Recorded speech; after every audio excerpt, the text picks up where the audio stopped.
கரவட்டி இணைப்பாளர் திருவாளர் பார்த்திபன் அவர்களே,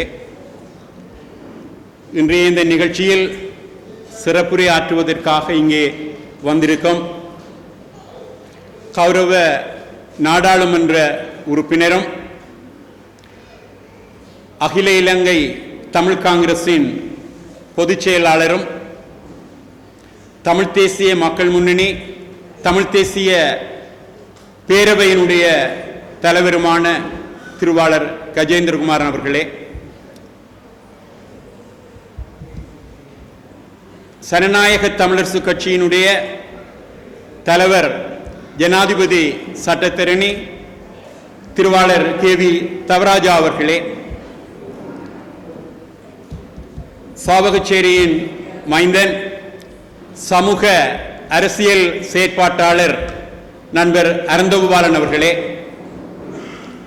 முன்னாள் நாடாளுமன்ற உறுப்பினர் தமிழ் தேசிய மக்கள் முன்னணியினுடைய பொதுச் செயலாளர் திருவாளர் கஜேந்திரன் அவர்களே, இங்கு கூடியிருக்கும் பசுமை இயக்கத்தினுடைய இணைப்பாளர்களே, உறுப்பினர்களே, உங்கள் எல்லோருக்கும் என்னுடைய மாலை நேர வணக்கத்தை முதலில் தெரிவித்துக் கொள்கின்றேன்.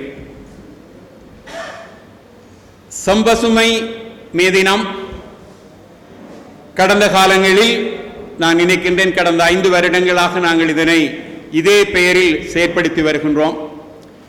எங்களுடைய இந்த அரங்கில் புதிய அரசியல் தலைவர்கள், அவர்கள் அரசியல் தலைவர்கள் புதியவர்கள் அல்லர், எங்களுடைய இந்த மேடைக்கு இந்த அரங்குக்கு அவர்கள் புதியவர்களாக உங்களுக்கு இருப்பார்கள். இதுக்கு மட்டுமல்ல, நாங்கள் ஜனாதிபதி தேர்தலின் பொழுது பொது வேட்பாளரை ஆதரித்து வீரசிங்கம் மண்டபத்தில் ஒரு மிக பிரமாண்டமான கூட்டத்தை நடத்தியிருந்த போது கூட தமிழ் தேசிய பசுமை இயக்கம் அதனுடைய ஆதரவாளர்கள் வட்டம் அல்லது சிவில் அமைப்புகளுடன் பங்கேற்புடன் அந்த கூட்டத்தை நடாத்தியிருந்தது. ஆனால் இந்த மேதின கூட்டம் தமிழ் தேசிய அரசியல் வரலாற்றில் ஒரு புதிய பரிணாமமாக, அது கூர்ப்பு என்று சொல்லலாம், பரிணாமமாக தமிழ் தேசிய பேரவை என்று சொல்லி ஒன்று பிறப்படுத்தியிருக்கக்கூடிய சூழ்நிலையில் அதன் அங்கத்துவ அல்லது பங்காளி கட்சிகளில் ஒன்றாக தமிழ் தேசிய பசுமை இயக்கமும் இணைந்திருக்கக்கூடிய சூழலில் இந்த அரங்குக்கு தமிழ் தேசிய பேரவையினுடைய பங்காளிகள் அனைவரும் பங்கேற்பதை நாங்கள் மனப்பூர்வமாக விரும்பி அவர்களை அழைத்திருந்தோம்.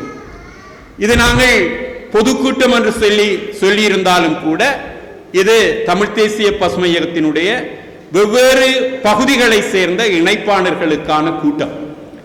வரவிருக்கின்ற உள்ளூராட்சி மன்ற தேர்தல் தொடர்பாக பசுமை இயக்கத்தினுடைய நிலைப்பாடை நீங்கள் பத்திரிகைகள் வாயிலாக, ஊடகங்கள் வாயிலாக அறிந்திருந்தாலும் கூட உங்களுக்கு உத்தியோகபூர்வமாக சொல்ல வேண்டிய, கூற வேண்டிய, காரணப்படுத்த வேண்டிய தேவை அதன் தலைவராகிய எனக்கு இருக்கின்றது என்பதன் அடிப்படையில் உங்களை இங்கு நான் இன்று அழைத்திருக்கின்றேன்.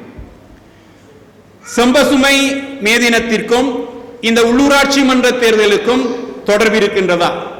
நிச்சயமாக இருக்கின்றது. அதாவது மே தினம் என்கின்றது உழைக்கும் வர்க்கத்தினுடைய விடுதலைக்கான நாளாக கருதப்படுகின்றது.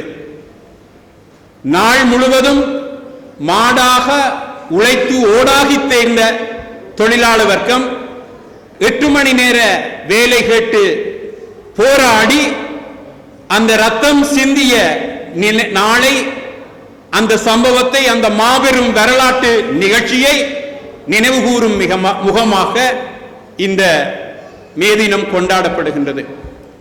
எங்களை பொறுத்தவரையில் தமிழ் தேசிய பசுமை இயக்கம் சோசியலிசம், கம்யூனிசம் போன்ற கோட்பாடுகளில் ஒன்றாக அல்லது அதனை போன்ற ஒரு கோட்பாடாக நாங்கள் சூழலியம், என்விரான்மெண்டலிசத்தையும் வரித்துக் கொண்டிருக்கின்றோம். சூழலியல் ஒரு பாடம், ஆனால் சூழலியம் ஒரு கோட்பாடு. எங்களுடைய தொழிலுக்கான அல்லது உழைப்புக்கான உத்தரவாதம் என்கின்றது எங்களுடைய மண்ணினுடைய பாதுகாப்பிலேயே தங்கி இருக்கின்றது.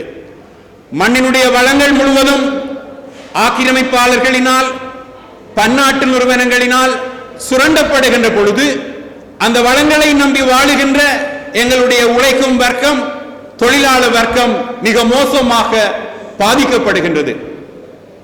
மேதின போராட்டம் வெடித்த கால பகுதியில் 8 மணி நேர வேலை கேட்டு போராடிய கால பகுதியில் ஆலை தொழிலாளிகளுக்கு எதிராகவே அந்த போராட்டம் அமைந்திருந்தது. இப்பொழுது நாங்கள் பன்னாட்டு நிறுவனங்களுக்கு எதிராகவும் எங்களது மண்ணை பொறுத்தவரையில் சிங்கள எதேச்சாதிகாரத்திற்கு எதிராகவும் நாங்கள் போராட வேண்டிய நிர்பந்தத்துக்கு தள்ளப்பட்டிருக்கின்றோம். ஆகவே இந்த வளச்சுரண்டல் அல்லது இந்த வளங்களுக்கான அனுமதி, இவற்றிற்கான கட்டுமான பணிகள் போன்றவற்றில் உள்ளூராட்சி மன்றங்களினுடைய பங்கேற்பு அவசியம் தேவைப்படுகின்றது. அதனால் தான் நாங்கள் இன்றைய இந்த மேதின கூட்டத்தை, செம்பசுமை மேதின கூட்டத்தை நடைபெறவிருக்கின்ற உள்ளூராட்சி தேர்தலை மையப்படுத்தியதாக ஏற்பாடு செய்திருக்கின்றோம். என் அருமை இணைப்பாளர்களே, நீங்கள் எங்களுடன் சேர்ந்து பல வருடங்களாக பயணித்துக் கொண்டிருக்கின்றீர்கள். எந்தவிதமான பிரதி உபகாரத்தையும் எங்களிடம் எதிர்பாராது எங்களுடன் சேர்ந்து தோளோடு தோள் கொடுத்துக் கொண்டிருக்கக்கூடிய நீங்கள், நானும் இங்கிருக்கக்கூடிய தலைவர்களும் சொல்லுகின்ற கருத்துக்களை கிரகித்து உங்களுடைய ஊர்களில் சென்று இவற்றை பரப்புமாறு நான் உங்களை மன்றாட்டமாக வேண்டிக் கொள்ளுகிறேன். பணபலம், அரச பலம், படைபலம் கோலோச்சுகின்ற இந்த உள்ளூராட்சி தேர்தலில் மக்களினுடைய ஆதரவு பலத்தை மாத்திரமே நம்பி இந்த தேர்தலில் இறங்கி இருக்கக்கூடிய இந்த தமிழ் தேசிய பேரவைக்கான கருத்துரையாளர்களாக, பரப்புரையாளர்களாக நீங்கள் இருக்க வேண்டும் என்று சொல்லி மன்றாட்டமாக நான் வேண்டுகின்றேன். எனவே நாங்கள் சொல்லுகின்ற இந்த கருத்துக்களை கருத்தூன்றி கவனம் கொள்ளுமாறும் கேட்டுக்கொள்ளுகின்றேன். கடந்த பாராளுமன்ற தேர்தலில் நாங்கள் யாருமே எதிர்பார்க்காத விதத்தில் ஒரு வகையில் அதிர்ச்சியூட்டக்கூடிய வகையில் ஜேவிபி என்று சொல்லப்படுகின்ற அல்லது இந்த தேசிய மக்கள் சக்தி வெற்றியை பெற்றிருந்தது. அரசியல் என்றால் என்னவென்றே தெரியாத, சமூக பணிகளில் என்னும் எந்த விதமான நாட்டத்தையும் காண்பித்திராத பலர் அவர்களது கட்சியில் நாடாளுமன்ற உறுப்பினர்களாக தெரிவு செய்யப்பட்டிருக்கின்றார்கள். மிகுந்த ஆச்சரியம் என்னவென்று சொல்லி சொன்னால், தென்னிலங்கையில் இனவாதம் அரசு என்று சொல்லி நாங்கள் சொல்லிக் கொள்ளக்கூடிய ராஜபக்ஷ குடும்பத்தை விரட்டுவதற்காக காலிமுகத்திடலில் மேற்கொள்ளப்பட்ட அறகலிய போராட்டம் ஏற்படுத்திய எழுச்சியை ஜேவிபி என்கின்ற அந்த தேசிய மக்கள் சக்தி தனக்கு சார்பாக, லாபகமாக அதனை பயன்படுத்தி ஜனாதிபதி தேர்தலின் பொழுது பெரிய வெற்றியை ஏற்படுத்தி இருந்தது. நாங்களும் மிகப்பெரிய புரட்சிகர போராட்ட அமைப்பை நடாத்தியவர்கள். எங்களுடைய இளைய தலைமுறைக்கு ஜேவிபி என்கின்ற அமைப்புக்கும் விடுதலை புலிகளுக்கும் இடையிலான வித்தியாசத்தை சரிவர புரிந்து கொள்ள முடியாததன் காரணமாகவே தான் அவர்கள் ஜேவிபியையும் ஏதோ ஒரு இன விடுதலைக்காக போராடிய அமைப்பாக கருதி அந்த எங்களுடைய ஆழ் மனதில் உறைந்திருக்கக்கூடிய அந்த போராட்ட நேய உணர்வு காரணமாகவும் அந்த ஜேவிபிக்கு நாங்கள் வாக்களித்திருக்கின்றோம். இந்த ஜேவிபி யார் என்கின்றது எங்களுடைய மக்களுக்கு நாங்கள் சொல்லிக் கொடுக்கவில்லை. அதனை சொல்லாமல் இன்று எங்களுடைய வாக்காளர்களை நாங்கள் குறை சொல்லிக் கொண்டிருக்கின்றோம், ஜேவிபிக்கு வாக்களித்திருக்கிறார்கள் என்று. தவறு எங்களுடைய மக்கள் அல்ல, எங்களுடைய வாக்காளர்கள் அல்ல. இந்த வாக்காளர்களை வழிநடத்த வேண்டிய பொறுப்பில் இருந்து விலகிய நாங்கள் தான் ஒட்டுமொத்தமாக குற்றவாளிகளாக நிற்கின்றோம்.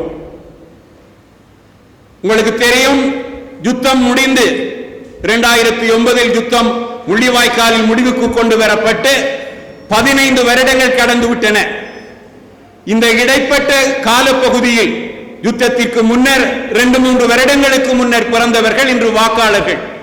இந்த வாக்காளர்களுக்கு வன்னியில் நடந்த யுத்தம் ஒரு செய்தி, குண்டுவெடிப்புகளும் பதுங்குகுழிகளில் செல்வீச்சினால் இறந்தவர்களும் ஒரு செய்தி. இன்று ஒரு மாவீரர் பலரை போராட்டத்திற்கு கொடுத்த ஒரு சகோதரி இன்று வந்து இந்த ஈகை சுடரை பொதுச்சுடரை வந்து ஏற்றி வைத்திருக்கின்றார்.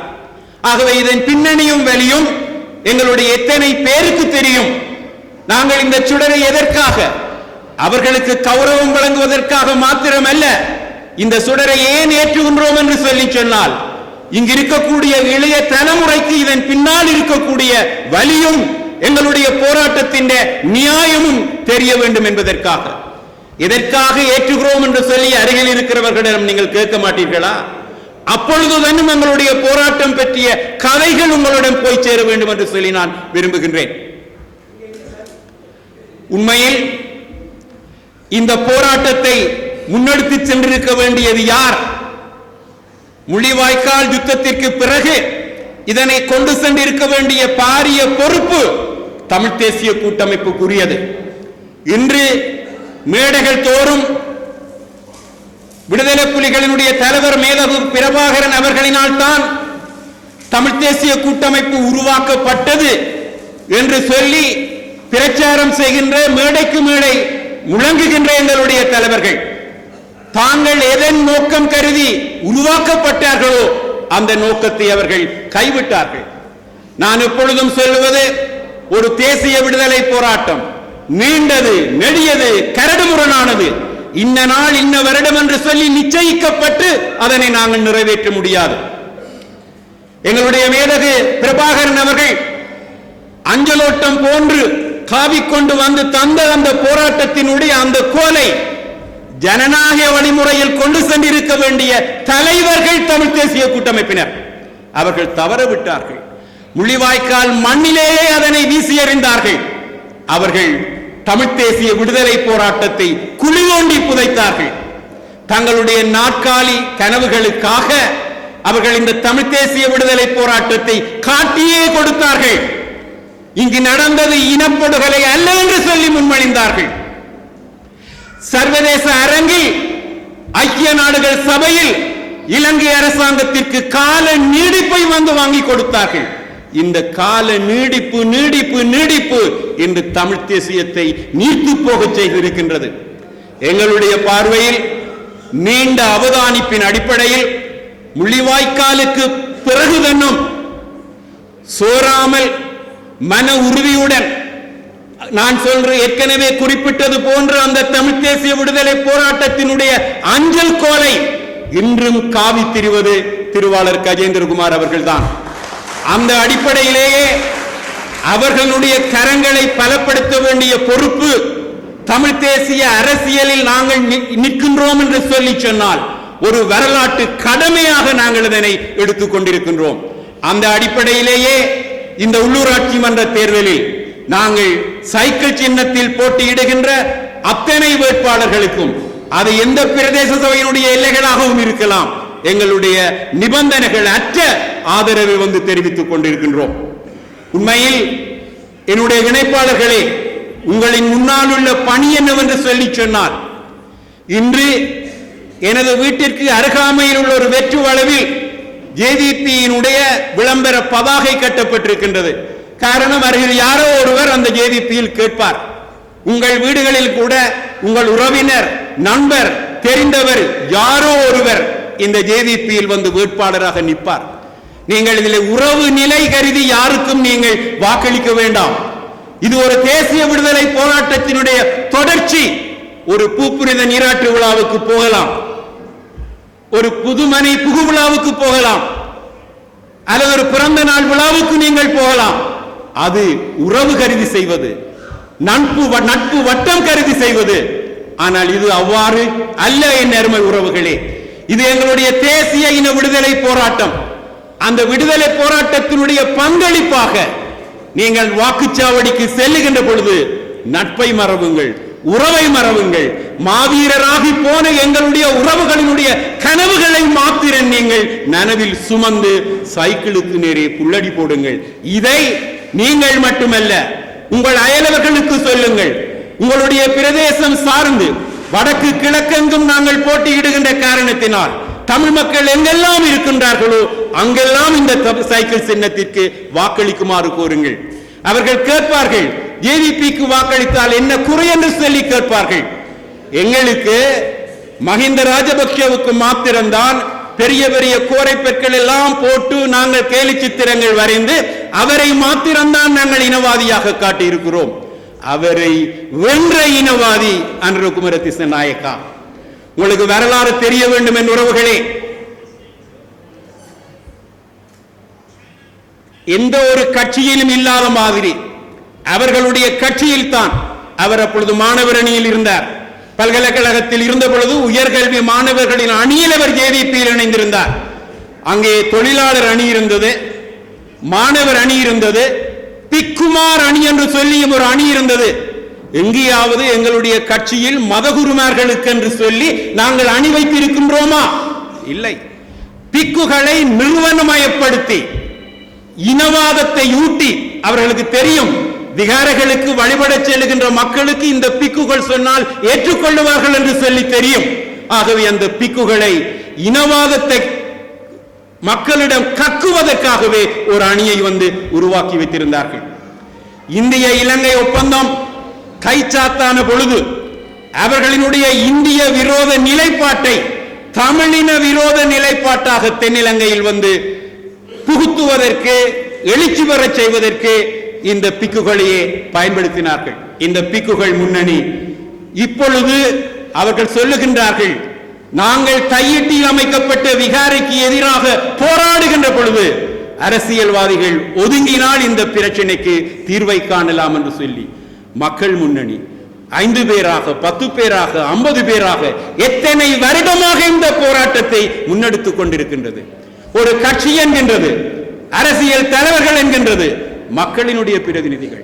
அந்த மக்களுக்கு பாதுகாப்பாக அரணாக சேர்ந்து நிற்க வேண்டிய தார்மீக பொறுப்பு அவர்களுக்கு இருக்கின்றது. இங்கு அமைக்கப்பட்ட புத்த விகாரை என்கின்றது வெறும் வணக்கத்தனம் அல்ல, ஆக்கிரமிப்பினுடைய குறியீடு. பேரினவாதம் ஆக்கிரமிப்பதற்காக அதனை விகாரைகளை பல்வேறு இடங்களிலும் நிறுவி வருகின்றது. இங்கே பௌத்த மதம் என்கின்றது எங்களுடைய இந்து மதம் போல, பௌத்தம் ஒரு இஸ்லாம் போல அல்ல, அது ஒரு ஆக்கிரமிப்பு மதமாகவே என்று தென்னிலங்கை அரசியல்வாதிகளினால் நிறுவனமயப்படுத்தப்பட்டு அரசாங்கத்தினால் செய்யப்பட்டு வருகின்றது. இதனை கட்சிகள் விலகுவதனால் தீர்க்க முடியாது. சட்டங்களை இயற்றுவதன் மூலம் இனவாதத்தை இல்லாமல் செய்ய முடியும் என்று சொல்லி ஜனாதிபதி சொல்லுகின்றார். இது மரபணுவில் தோய்ந்தது, சிங்கள மக்களினுடைய மரபணுவில் ஊறியது இந்த இனவாதம். கற்பனையில் உருவாக்கப்பட்ட மகாவம்சத்தில் உங்களுக்கு துட்டகை மனு ஏன் காலை குறுக்கி கொண்டு படுத்திருக்கின்றான் என்று சொல்லி கேட்டால், வடக்கே தமிழ் மக்கள் இருக்கின்றார்கள் என்று சொல்ற அளவுதான் கதை தெரியும். துட்டகை மனுடைய அம்மா விகாரமாதேவி அவ ஒரு சபதமே எடுத்தார். எல்லாள மன்னனுடைய மிக பெரும் பலம் வாய்ந்த ஒரு தளபதி, அந்த தளபதியினுடைய தலையை கொய்து வார ரத்தத்தை, இந்த கத்தியில இருந்து வார ரத்தத்தை கழுவி அதை நான் வெட்டியவருடைய அந்த தளபதியினுடைய வெட்டப்பட்ட தலையின் மேல் உட்கார்ந்து கொண்டு நான் அருந்தினால்தான் வயிற்றில் கருவில் இருக்கின்ற என்னுடைய மகன் துட்டகை மகனுக்காக அவன் மசக்கையிலான அவ்வாறான ஒரு கோரிக்கையை நிறைவேற்றினதாக அங்கே மகாவம்சத்தில் பதிவு செய்யப்பட்டிருக்கின்றது. இது மரபணுவில் தொடர்கின்றது. இதனை சட்டங்களின் மூலம் யாருமே தீர்க்க முடியாது. உண்மையில் இந்த ஜேவிபி எங்களுடன் இனநிலக்கத்திற்கு வர வேண்டும் என்று சொல்லி சொன்னால், சந்திரிகா குமாரதுங்காவுடன் இவர் நல்லுறவை பேணியவர். உங்களுக்கு தெரியும், கடற்கோள் சுனாமி இலங்கையை தாக்கிய போது மிக பெருமளவிலான பாதிப்பை வடக்கு கிழக்கு தான் எதிர்கொண்டது. 35,000 மக்கள் இறந்தார்கள். இறந்த வந்த மக்களில் மிக பெரும்பான்மையானவர் வடக்கு கிழக்கில் உள்ளவர்கள். அந்த நேரம் ஐக்கிய நாடுகள் சபையினுடைய சுற்றுச்சூழல் அபிவிருத்தி திட்டம் ஆய்வுகளை மேற்கொண்டு இலங்கையில் விடுதலை புலிகள் தங்களுடைய கட்டுப்பாட்டு பகுதியில் மிக சிறப்பான முறையில் இதனை சுனாமி பணிகளை, நிவாரண பணிகளை மேற்கொண்டபடியால் அவர்களையும் இணைத்து ஒரு கட்டமைப்பை உருவாக்கி கடற்கோளுக்கு பின்னரான சுனாமிக்கு பின்னரான மீட்பு பணிகளுக்கான ஒரு கட்டமைப்பை உருவாக்கி நிதியுதவியை பெற்று செய்வதற்கான ஒரு ஒப்பந்தம் உருவாக்கப்பட்டது. அப்பொழுது தனது பாராளுமன்ற உறுப்பினர் பதவியையே துறந்து அரசாங்கத்திற்கு எதிராக விடுதலை புலிகளை சேர்க்கக்கூடாது என்று சொல்லி போராட்டம் நடத்தியவர் தான் இந்த ஜனாதிபதி அனுரகுமார திசாநாயக்கா. சந்திரிகாவுடன் சேர்ந்து பிராயச்சித்தமாக அவர்களின் மீது இருந்த தடை நீக்கப்பட்டது. அவர்களும் ஒரு பயங்கரவாத அமைப்பாக தடை செய்யப்பட்டிருந்தார்கள். உண்மையில் இந்த மண்ணில் இன நல்லிணக்கம் நிலவ வேண்டும் என்று சொல்லி சொன்னால் மீண்டும் நாங்கள் தமிழர்களும் சிங்களவர்களும் ஒன்றாக மனமுத்தவர்களாக வாழ வேண்டும் என்று சொன்னால் அவர் செய்ய வேண்டியது நூலகத்தை திருத்துவதற்கான நிதியோ அல்லது எங்களுடைய அபிவிருத்திக்கான நிதியது கூட அல்ல. முதலாவதாக செய்ய வேண்டியது அவர் தன்னையும் ஒரு போராட்ட அமைப்பாக கருதினால் விடுதலை புலிகளின் மீது இருக்கக்கூடிய தடையை அவர் உடனடியாக நீக்க வேண்டும். விடுதலை புலிகளின் மீதான தடையை இலங்கை அரசாங்கம் நீக்குமாக இருந்தால் பல பிரச்சனைகளுக்கான தீர்வு இயல்பாகவே சேரும். ஆகவே என் அருமை இணைப்பாளர்களே, நான் உங்களிடம் மீண்டும் வினயமாக வேண்டுவது, உங்களுடைய கைகளில் தான் தமிழ் தேசிய பேரவையினுடைய வெற்றி தங்கி இருக்கின்றது. உங்களுக்கு வேட்பாளர் யார் என்கிற எந்த பிரச்சனையுமே வேண்டாம். தலைமை சரியாக இருந்தால் வேட்பாளர்கள் சரியாக இருப்பார்கள். ஆகவே உங்களை அவர் வீடு தேடி சந்திக்கவில்லை என்ற குறைபாடுகளும் வேண்டாம். நீங்கள் வாக்குச்சாவடிக்கு செல்லுகின்ற பொழுது நீங்கள் செய்ய வேண்டியது சைக்கிள் தான். வேட்பாளரை பற்றி எந்த சிந்தனையுமே உங்களுக்கு வேண்டாம். இந்த இடத்தில் நான் கடைசியாக ஒன்றை நான் நினைவூட்ட விரும்புகிறேன். ஜேவிபியை நிராகரிக்க சொல்லுகின்றது சரி, எங்களிடங்களில் சங்கு வருகின்றது, மான் வருகின்றது, இவர்களுக்கு நாங்கள் என்ன சொல்லுவது என்று சொல்லி நீங்கள் கேட்பீர்கள். கண்ணை மூடிக்கொண்டே பதில் சொல்லலாம். அவற்றுக்கு நாங்கள் வாக்களிக்க முடியாது. அவர்களுக்கு நாங்கள் வாக்களிக்கின்றதும் கூட நிச்சயமாக அது ஒரு அனுரகுமார திசாநாயக்கா இப்பொழுது சொல்லுகிறார் என்று சொல்லி சொன்னால் எங்களை உள்ளூராட்சி மன்றங்களையும் எங்களை சுத்தப்படுத்துவதற்கு அனுமதி தாருங்கொன்று நாங்கள் சுத்தப்படுத்துவோம். எங்களுடைய கட்சிகளில் தமிழ் தேசியம் என்ற போலி முகமூடி அணிந்து கொண்டு தென்னிலங்கைக்கு சாமரம் வீசுகின்ற கட்சிகளையும் நாங்கள் நிராகரிக்க வேண்டும். இங்கே சங்கு என்று சொல்லப்படுகின்றது கடந்த பாராளுமன்ற தேர்தலில் நீங்களே சொன்னீர்கள், சார் உங்களுக்கு நாங்கள் சங்குக்கு வாக்களித்தோம் என்று. ஏனென்றால் நான் சங்குக்கு வாக்கு கேட்டேன். ஆனால் பாராளுமன்ற தேர்தலில் நான் சங்குக்கு செல்லவில்லை, சங்கில் நாங்கள் கேட்கவும் இல்லை. மக்கள் மனத்தில் சங்கு என்கின்ற ஒரு மன பிரமையை நாங்கள் எல்லாருமே சேர்ந்து அந்த ஜனாதிபதி தேர்தலின் பொழுது உருவாக்கி கொண்டிருந்தோம். இங்கே 2 விடயங்களை நான் கருத்தில் எடுத்திருக்கின்றேன். தமிழ் தேசிய பசுமை இயக்கத்தை பொறுத்தவரை அரசாங்கத்திடம் இருந்து தன்னை தக்க வைத்துக் கொள்வதற்காக ரணில் விக்ரமசிங்க அவர்கள் எங்களுடைய பாராளுமன்ற உறுப்பினர்களுக்கு மதுபான விற்பனை நிலையங்களுக்கான அனுமதி பத்திரங்களை கொடுத்தார். மிக பெரும்பாலான பாராளுமன்ற உறுப்பினர்கள் பெற்றார்கள். அதனை விற்று கோடானு கோடி பணத்தை அவர்கள் சுவீகரித்து வைத்திருக்கின்றார்கள். நாளைக்கு இந்த பிரதேச சபை முன்னெடுக்கின்ற ஒரு போதைக்கு எதிரான ஆர்ப்பாட்டத்தில் நீங்கள் செய்ய போகின்ற இந்த கட்சிகளினுடைய உறுப்பினர்கள் நிற்கின்றது எவ்வாறு அறமாகும்? அறந்தப்பின எல்லாமே பிழைக்கும். ஆகவே நாங்கள் எங்களுடைய வேட்பாளர்கள் தொடர்பாக மிகுந்த கவனமாக இருப்போம். இப்பொழுது நான் பன்னாட்டு நிறுவனங்களுக்கு எதிரான போராட்டத்தை பற்றி சொன்னேன். கடந்த பாராளுமன்ற தேர்தலின் பொழுது ஒரு மிக பிரபலமான தமிழ் பன்னாட்டு நிறுவனத்துடன் கோடிக்கணக்கான பணத்தை எங்களுடைய வேட்பாளர்கள் கையூட்டாக பெற்று வந்தார்கள். இங்கே அந்த பணம் வாங்கினது அவர்களுடைய சொந்த தேவைக்கே தவிர மக்களுக்கானது அல்ல. அவர்கள் போட்ட ஒப்பந்தம் தாங்கள் வென்றால் அந்த பன்னாட்டு நிறுவனத்துக்கு ஆதரவாக அவர்களுடைய திட்டங்களை முன்னெடுப்பதற்காக பாராளுமன்றத்தில் குரல் கொடுப்போம் என்கின்றதுதான் அந்த ஒப்பந்தம். எங்களுடைய நாடாளுமன்ற உறுப்பினர் ஐயா ஸ்ரீகாந்த் அவர்களுடைய முன்னாடி சார்ந்த தமிழ் தேசிய அரசியல் போராளியும் கல்விமானுமான அருந்தோபாலன் அவர்களே, தமிழ் தேசிய மக்கள் முன்னணியுடைய பொதுச் செயலாளரும் முன்னாள் பாராளுமன்ற உறுப்பினரும் என்னுடைய வலது கையும் நம்முடைய அமைப்பினுடைய முதுகெலும்புமான திரு செல்வராஜா கஜேந்திரன் அவர்களே, இங்கு வருகை தந்திருக்கும் பெரியோர்களே, உங்கள் அனைவருக்கும் என்னுடைய அன்பார்ந்த வணக்கங்கள். இன்று சர்வதேச தொழிலாளர் தினத்தன்று தமிழ் தேசத்துடைய தொழிலாளர்களுடைய நிலைமைகளை பற்றி நாங்கள் நினைவு கூறுவது பொருத்தமாக இருக்கும் என்று நான் நினைக்கின்றேன். அதற்கு பிரதான காரணம், நாங்கள் ஏன் எங்களுடைய உழைப்பாளர்களுடைய தொழிலாளர்களுடைய நிலைமையை பற்றி சற்று ஆழமாக ஆராய வேண்டும் என்று கேட்பதற்கு, மற்ற ஏனைய காலங்களுக்கும் கூட இந்த நவம்பர் 2024 ஆண்டுக்கு பின்னைய காலம் முக்கியம். ஏனென்றால் இதுக்கு முதல் ஆட்சியிலே இருந்தவர்கள் தங்களை தொழிலாளர்களுடைய கட்சியாக அடையாளப்படுத்தது கிடையாது. அவர்கள் ஒரு ஆளும் வர்க்கத்தை சார்ந்தவர்களாகவும், தமிழர்களை பொறுத்தவரையிலே பேரினவாத கட்சிகளாக தங்களையே வெளிப்படையாக அடையாளப்படுத்தி அந்த அடையாளத்தை சிங்கள தேசத்திலே கொண்டாடினவர்களாக இருந்தார்கள். ஆனால் இன்றைக்கு ஆட்சியிலே இருக்கிறவர்கள் தாங்கள் இனவாதிகள் அல்ல, சிங்கள இனவாதிகள் அல்ல, தாங்கள் தொழிலாளர்கள், உழைப்பாளர்களுடைய நேச கரங்களை நீட்டுகின்றவர்கள் என்று சொல்லி நம் தமிழ் தேசத்துக்குள்ளேயே கணிசமான செல்வாக்கை வளர்க்க விரும்புகின்ற ஒரு தரப்பினுடைய ஆட்சி காலத்திலே தான் நாங்கள் இருக்கின்றோம்.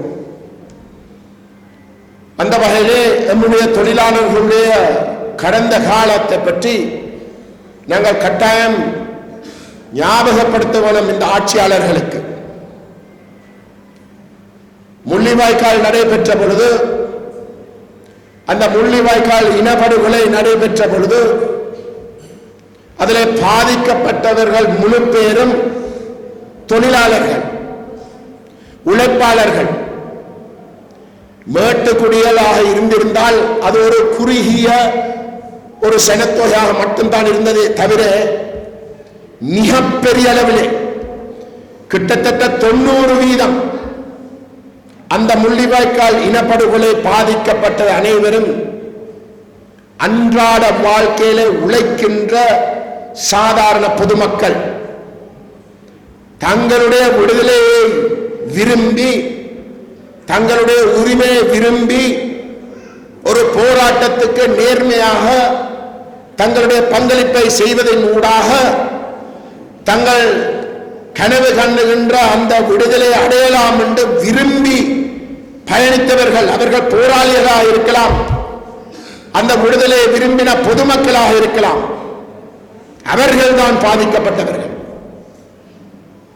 ஆகவே அந்த சாதாரண உழைப்பாளர்களுக்கு நடைபெற்ற அந்த இன அழிப்புக்கு இன்றைக்கு நீதி கிடைக்குதா? இன்றைக்கு அந்த உழைப்பாளர்களுக்கும் தொழிலாளர்களுக்கும் தாங்கள் தான் சாம்பியன்ஸ் என்று சொல்லிக் கொண்டிருக்கிறவர்கள் தான் கொழும்பில் ஆட்சி செய்கிறார்கள். அந்த பாதிக்கப்பட்ட மக்களுக்கு இந்த ஆட்சியாளர்கள் கொடுக்கிற பதில் என்ன? நீதி விசாரணை நடக்கப் போவதில்லை. நடந்த இனப்படுகொலைக்கு எவருமே நீதிமன்றத்துக்குள் முன் நிறுத்தப்பட போவதில்லை என்றால்தான் அவர்களுடைய பதில். அந்த இனப்படுகொலை நடைபெற்ற பொழுது எத்தனையோ வைத்தியர்கள் குண்டு மழை வீசுகின்ற பொழுது தற்காலிகமான ஹாஸ்பிட்டல்ஸ்ல தங்களுடைய தொழிலை செய்து கொண்டிருந்தார்கள், அந்த அப்பாவி மக்களுடைய உயிர்களை காப்பாற்றுவதற்கு. அவர்கள் இந்த மண்ணிலே இருக்க முடியாத ஒரு நிலைமை ஏற்பட்டு அவர்கள் வெளிநாடுகளுக்கு ஓடி சென்று தங்களுடைய உயிர்களை தப்புவதற்கு அவர்கள் ஓட வேண்டியிருந்தது. அவர்கள் யார்? அவர்கள் இந்த தொழிலாளர்கள் அல்லவா? அவர்கள் வைத்தியர்களுடைய யூனியன்களில் சார்ந்தவர்கள் அல்லவா? அவர்கள் ஏன் ஓடி திரிய வேண்டி வருகிறது? இன்றைக்கு இந்த தொழிலாளர் கட்சி என்று சொல்லக்கூடிய ஆட்சியில் இருக்கிறவர்கள் அவர்களுக்கு என்ன பதிலை வச்சிருக்கிறார்கள்? கையை விற்கிறதை தவிர அவர்களுக்கு வேறு எதுவுமே கிடையாது. இன்றைக்கு ஒரு கெசட் வெளி வந்திருக்கின்றது. கிட்டத்தட்ட 6000 ஏக்கர் அந்த கரையோரம் பிரதேசம் முழுவதும் முள்ளிவாய்க்கால் இருந்து மருதங்காடி வரைக்கும் 6000 ஏக்கர் காணி அரசாங்கம் பறிக்கப் போகின்றது. யாருடைய காணி? மேட்டிக்குடியிலுடைய காணி மட்டுமா? அந்த கரையோரம் அன்றாடமாக கஷ்டப்பட்டு கடலுக்கு சென்று தொழில் செய்பவர்களுடைய காணி அல்லவா? யார் பாதிக்கப்படுகிறார்? தொழிலாளர்கள். ஆகவே பெரியோர்களே, இது நாங்கள் சிலவரிலே நாங்கள் தமிழர்களாக இருக்கின்றபடினால், நாங்கள் தமிழ் தேசத்தவர்களாக இருக்கின்றபடினால் இந்த ஆட்சியாளர்கள் சிங்களவர்கள். ஆகவே அவர்களுக்கு இனவாத கோணம் இருக்கும், இனவாத சிந்தனைகள் இருக்கும். அந்த வகையில் தான் அவர்கள் தமிழர்களுடைய தொழிலாளர்களை கணக்கில் எடுத்துக் கொள்ளாமல் எங்களுக்கு எதிராக செயல்படுகிறார்கள் என்று நாங்கள் சிலவழிலே நினைக்கக்கூடும். ஆனால் அப்படி அல்ல. நீங்கள் தென்னிலங்கையை எடுத்துக்கொண்டால், சிங்கள தேசத்தை எடுத்துக்கொண்டால் உங்களுக்கு தெரியும், கடந்த 3 வருடங்களாக இந்த பள்ளிக்கூடத்திலே கஷ்டப்பட்டு எங்களுடைய பிள்ளைகளை, சிங்கள தேசத்துடைய பிள்ளைகளை படிப்பிக்கின்ற ஆசிரியர் தங்களுடைய வருமானம் தொடர்பாக எத்தனையோ வருஷங்களுக்கு முன்பதாக ஒரு சில மாற்றங்கள் செய்யப்பட்ட பொழுது தாங்கள் பாதிக்கப்பட்டதாக சொல்லி ஒரு போராட்டத்திலே மிக தீவிரமாக ஈடுபட்டார்கள். அந்த போராட்டத்துடைய கோரிக்கைகளை சரியாக ஆராய்ந்து அதுக்குரிய தீர்வுகளை கொடுப்பதற்கு சுபோதினி என்ற ஒரு கமிஷன் உண்டு. சுபோதினி அம்மையாருடைய தலைமைத்துவத்திலே ஒரு கமிஷன் ஒன்று நியமிக்கப்பட்டது. அந்த கமிஷன் அந்த ஆசிரியர்களுக்குரிய சம்பளத்தை உயர்த்துவதற்கான யோசனைகளை முன்வைத்தார்கள். அந்த மக்கள் போராட்டங்களை நடத்தின பொழுது இன்றைக்கு தொழிலாளர்கள் என்று சொல்லிக்கொண்டு அன்றைக்கு ஜேவிபியினர் அந்த சுபோதினி கமிஷனுடைய யோசனைகளை மிகப்பெரிய அளவில் ஆதரித்தார்கள். அது கட்டாயம் அவர்களுக்கு வழங்கப்பட வேண்டும் என்று சொல்லி அவர்கள் அந்த போராடுகின்ற ஆசிரியர்களோடு தோளுக்கு தோள் இருந்தார்கள். அன்றைக்கு போராடின அந்த ஆசிரியர்களோடு தோளுக்கு தோள் நின்றவர்கள் தான் இன்றைக்கு ஆட்சியில் இருக்கிறார்கள். அவர்களுடைய வரவு செலவு திட்டம் கடந்த மார்ச் மாதம் 21ஆம் தேதி நிறைவேற்றப்பட்டது. அந்த வரவு செலவு திட்ட காலப்பகுதியிலே அந்த ஆசிரியர் தங்களுடைய அந்த சுபோதினி கமிஷனுடைய யோசனைகளை அங்கீகரித்து அவர்களுக்குரிய அந்த சம்பள உயர்வுகளை கொடுங்கள் என்று கெஞ்சினார்கள். ஆனால் ஆட்சிக்கு வெளியில இருந்த காலத்திலே அந்த சுபோதினி கமிஷனுடைய நியாயப்பாடுகளை ஏற்றவர்கள் ஆட்சிக்கு வந்ததுக்கு பிறகு அந்த சுபோதினி கமிஷன் ஆலோசனை செய்த சம்பள உயர்வுக்கு அரைவாசி மட்டுமே வழங்கப்பட்டிருக்கின்றது. ஆகவே இதை நாங்கள் விளங்கிக் கொள்ள வேண்டும். இவர்கள் தொழிலாளர்களுடைய நட்பு சக்திகள் அல்ல. இவர்கள் பாதிக்கப்பட்ட மக்களுக்கு நீதியை கொடுக்கிறவர்கள் அல்ல. இவர்கள் இனவாதிகள், அதுல மாற்று கருத்து இருக்க முடியாது. ஆனால் இனவாதிகள் என்று நாங்கள் அவர்களை ஓரம் கட்டி அவர்களுக்கு சிங்கள மக்களுக்கு சிங்கள தேசத்துக்கு அவர்கள் நேர்மையாக நடந்து கொள்ளுவார்கள் என்ற ஒரு நினைப்பிலே நாங்கள் இருக்கக்கூடாது. அவர்கள் சிங்கள மக்களுடைய தொழிலாளர்களுக்கும் ஒரு நாளும் நேர்மையாக நடந்து கொள்ளப் போவதில்லை என்பதை நாங்கள் தான் உங்களுடைய சிங்கள தொழிலாளர்களுக்கு எடுத்து காட்ட வேண்டும். ஏனென்றால் நாங்கள் ஒவ்வொரு முறை சிங்கள முதலாளித்துவத்துடன் இருந்து பாதிக்கப்பட்டிருக்கிறோம். இன்றைக்கு தொழிலாளர்கள் என்று சொல்லிக் கொண்டு இருக்கிறவர்களிடம் இருந்து நாங்கள் பாதிக்கப்படுகின்றோம். எங்களுக்கு அவர்களை பற்றி சொல்வதற்கு அனைத்து அருகதையும் இருக்கின்றது. நாங்கள் எங்களுடைய சிங்கள தொழிலாளர்களுக்கு சொல்ல வேண்டியது இதுதான். உங்களுடைய தொழிலாளர்கள் கட்சி என்று சொல்லி இன்றைக்கு செயல்படுகின்ற அவர்கள் அனைவரும் போலி தொழிலாளர்கள். அவர்கள் ஆளும் வர்க்கத்துக்கும் கூட மோசமானவர்கள். ஏனென்றால் இன்றைக்கு தொழிலாளர்கள் என்று சொல்லி தொழிலாளர்கள் நம்ப வைத்து வாக்கை எடுத்ததற்கு பிறகு அதே தொழிலாளர்களுக்கு எதிராக செயல்படுகின்றவர்கள். இந்த IMF இருக்கலாம், வேறு வேறு எத்தனையோ ஒப்பந்தங்களாக இருக்கலாம், அனைத்துமே தொழிலாளர்கள் என்று சொல்லி அதை எதிர்த்த தரப்புகள் இன்றைக்கு முழுமையாக அந்த தொழிலாளர்களுடைய பார்வைக்கு நேர்மாறாக அதே ஒப்பந்தங்களை இன்றைக்கு கொண்டாடுகின்ற ஒரு நிலைமையிலே தான் இந்த ஆட்சியாளர்கள் தேசிய மக்கள் சக்தி என்ற போலி தொழிலாளர்கள் கட்சி இன்றைக்கு நடந்து கொள்கின்றது. ஆகவே எந்தளவு தூரத்துக்கு தமிழ் தேசம் இந்த தொழிலாளர்கள் என்ற இனவாதிகளையும் போலி தொழிலாளர்களையும் நாங்கள் நிராகரிக்க வேண்டுமோ, நாங்கள் இந்த சர்வதேச தொழிலாளர் தினத்தன்று சிங்கள தேசத்துக்கு நாங்கள் சொல்லுகின்றோம், நீங்களும் ஏமாற்றப்படுகின்றீர்கள். தமிழர்கள் 2 மடங்கு மாற்றம். நாங்கள் தொழிலாளர்கள் என்ற நினைப்பிலே இவர்கள் அந்த தொழிலாளர் கோட்பாட்டிலே இருந்து முற்றுமுழுதாக விலகி இருக்கிறார்கள் என்பது உண்மை.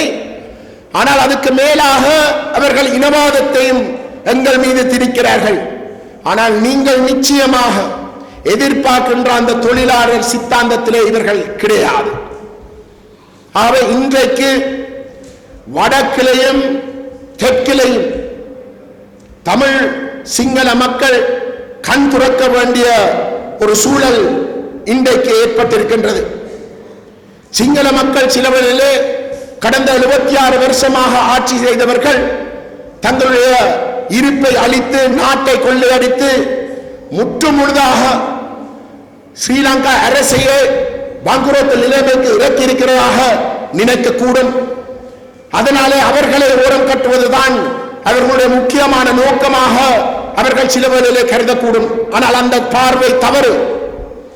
இன்றைக்கு இருக்கிறவர்கள் அவர்கள் எதிர்பார்க்கின்ற வகையிலே அந்த 76 வருஷ வரலாற்றை திரும்பவும் அவர்களிடம் கொண்டு வர மாட்டார்கள் என்று நினைப்பது மிகவும் தவறான ஒரு பார்வை. ஏனென்றால் இந்த 6 மாசத்துக்குள்ளேயே இந்த ஆட்சியாளர்கள் தேசிய மக்கள் சக்தி என்ற JVP-யினர் கடந்த 76 வருஷமாக ஆட்சியிலே இருந்தவர்களுடைய அதே கோட்பாட்டுகளை தான் இவர்களும் கடைபிடிக்கிறார்கள். ஆகவே உண்மையான நேர்மையான தொழிலாளர்களை நேசிக்கின்ற ஒரு ஆட்சியை விரும்பி இருந்தாலும் கூட அது இந்த ஆட்சி இல்லை என்பதை சிங்கள தேசம் அறிந்து கொள்ள வேண்டும். ஏனென்றால் தொழிலாளர்களுடைய நட்பு சக்தியாக அவர்கள் கருதி இவர்களுக்கு ஒரு அங்கீகாரம் கொடுப்பதன் ஊடாக தமிழர் தேசத்துக்கும் சிங்கள தேசத்துக்கும் இருக்கக்கூடிய அந்த இடைவெளி இன்னும் கூடுமே தவிர குறையப் போவதில்லை என்பதையும் அவர்கள் விளங்கிக் கொள்ள வேண்டும். ஆகவே எம்மை பொறுத்தவரையிலே தமிழ் தேசத்தை பொறுத்தவரையிலே இந்த தொழிலாளர் தினம் அன்று நாங்கள் மக்களுக்கு ஒரு ஆழமான அரசியலை நாங்கள் கொண்டு சேர்க்க வேண்டிய இந்த தேர்தல் சூழல் நடைபெற்றுக் கொண்டு இருக்கின்ற இந்த சந்தர்ப்பத்திலே நாங்கள் அந்த கதையுமே செய்ய வேண்டியிருக்கின்றது. அதான் ஐங்கரநேசன் அண்ணன் அவருடைய பேச்சில் மிக அழகாக எடுத்து காட்டினார். ஆனால் அதே நேரம் நாங்கள் சிங்கள தேசத்துக்கும் சொல்ல வேண்டும், தமிழர்கள் தங்களுடைய உரிமைகள் தொடர்பாக போராடினாலும் கூட எந்த ஒரு இடத்திலே சிங்கள தேசத்துக்கு அல்லது சிங்கள மக்களுக்கு எதிரானவர்கள் அல்ல. அதை நீங்கள் பார்க்க விரும்பினால் இந்த போர்க்காலத்திலே தமிழீழ விடுதலை புலிகள் இயக்கம் ஸ்ரீலங்கா அரசுக்கு எதிராக ஆயுதம் ஏந்தி போராடின காலப்பகுதியில் கூட வெளிப்படையாகவே தமிழர் தேசத்திலே பௌத்த ஆலயங்கள் விஹாரைகள் வடகிழக்கிலே பெரிய அளவிலே இருந்த கிளிநொச்சியில் இருந்தது, மாங்குளத்தில் இருந்தது, யாழ்ப்பாணத்தில் இருந்தது, எத்தனையோ ஆலயங்கள் இருந்தன. அது ஒன்றும் எங்களுடைய ஆயுத போராட்டத்தாலே சேதமடையவில்லை. அனைத்தும் பாதுகாக்கப்பட்டன. அதை இடிச்சு உடைத்து அந்த விஹாரக்குரிய காணிகளை களவெடுத்து நாங்கள் அதை மாற்றி அமைச்சு அந்த பௌத்த அடையாளங்களை முற்றுமுழுதாக இல்லாமல் செய்கின்ற வகையிலே எங்களுடைய போராட்டம் ஒரு நாளும் நடந்து கொள்ளவில்லை. அதே ஒரு மிகச் சிறந்த ஒரு உதாரணம். பௌத்தர்கள் நாங்கள் மதிக்கிறவர்கள், சிங்களவர்கள் எங்களுடைய எதிரிகள் அல்ல. ஆனால் சிங்கள பௌத்த தேசியவாதம் ஒரு இனவாத கோட்பாடு. அது தமிழர்களுக்கு ஒரு இடத்தை கொடுக்குது அல்ல, தமிழர்களுக்கு இடமே கிடையாது என்ற அடிப்படையிலே உருவாக்கப்பட்ட வளர்க்கப்படுகின்ற ஒரு கோட்பாடு. அதை நாங்கள் ஒருபோதிலும் தமிழ் தேசத்திலே ஏற்கப் போவதில்லை.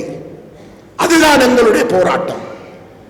அதைத்தான் நாங்கள் முன்னிலைப்படுத்தி இந்த சிங்கள அரசுக்கு எதிராக நாங்கள் நடத்துகின்ற உரிமை போராட்டம்.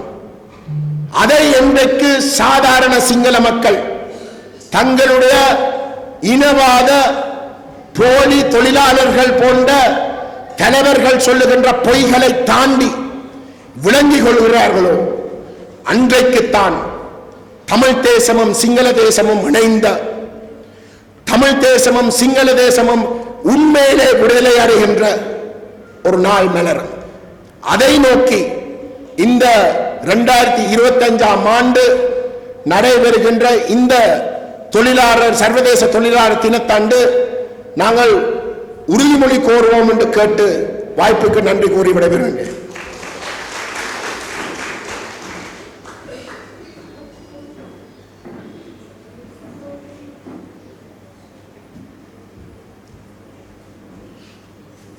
எங்களுடைய அரசியல் இந்த முரண்நிலைதான் இன்று நாங்கள் எதிர்நோக்கி இருக்கின்ற உள்ளூராட்சி தேர்தல். இந்த முரண்நிலையை நாங்கள் விளங்கிக் கொண்டோம் என்றால்